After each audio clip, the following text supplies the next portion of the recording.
the thing really about reading War and Peace is that sometimes the translations are very poor, I think, or they're a bit heavy-handed. And the first thing that you got when you saw Andrew's script was how easy it would be to play, that the language was light and easy. And that's all you can, when you see a script, you just have to try and imagine yourself saying it.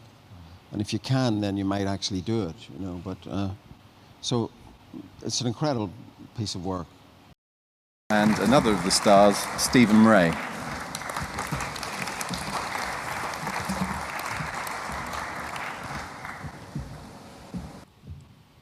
Welcome. Well, it is great. I've seen some of this before. Human life is there. You know, there's great. It's sort of a wonderful, wonderful story about how to live life. Cool. What's the process?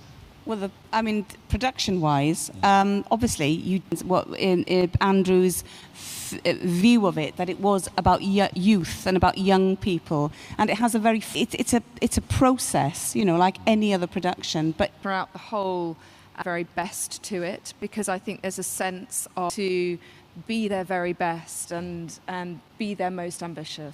every time. You would it happen? Were you asked to audition, or were you offered it? How did it work? I think it's in my lifetime. It will probably, and so I sent a tape, sent it before, and was all up to date by the time we started. The nuance of all the characters, I didn't really think this is. Described her last night as geeky. Oh, no. It was just I've never heard that before to describe her. I'd say it's always so hard to talk about a character that you're playing, but I suppose she's a socialite of sorts for that era. She's, in a sense, a master manipulator, as is her father and her brother. Very sexually liberated, very forward-thinking, modern for the time.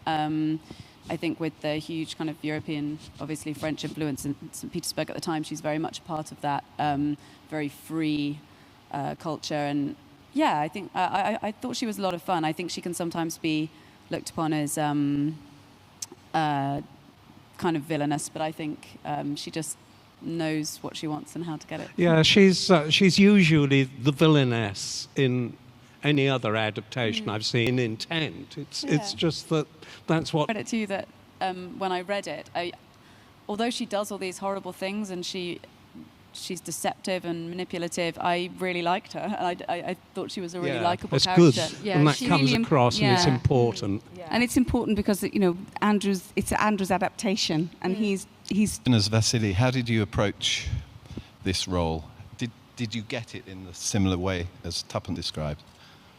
Well, I think the thing really about reading War and Peace is that sometimes the translations are very poor, I think, or they're a bit heavy-handed. And the first thing that you got when you saw Andrew's script was how easy it would be to play, that the language was light and easy. And that's all you can, when you see a script, you just have to try and imagine yourself saying it.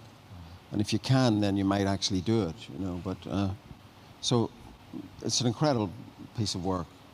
And do you make a decision on seeing a script, or would you have taken the role?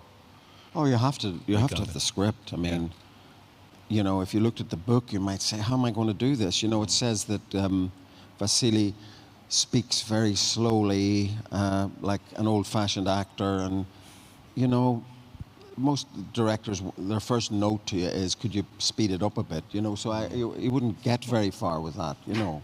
And so his character is done in other ways, and he's much more fully rounded than he might have been, or actually was in some of the other versions. Andrew, you've talked a lot about we all talked about the humour that you brought out.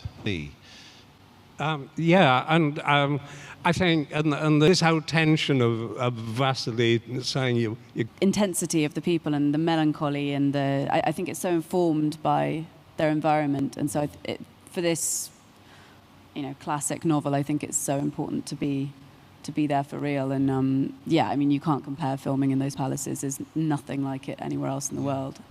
So it was great for us because the minute you step into these huge decadent rooms, you really feel, you know, part of the story.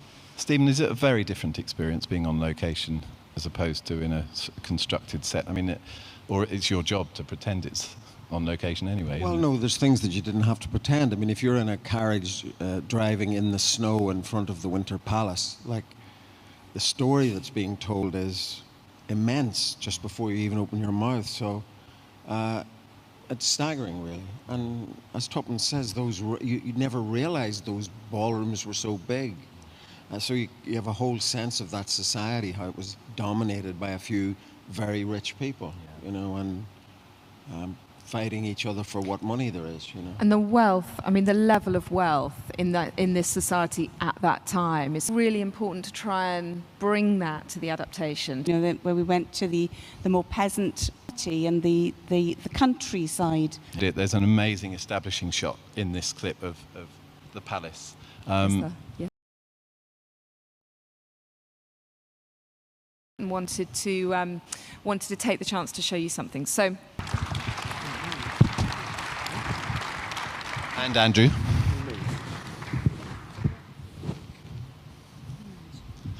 Thanks very much.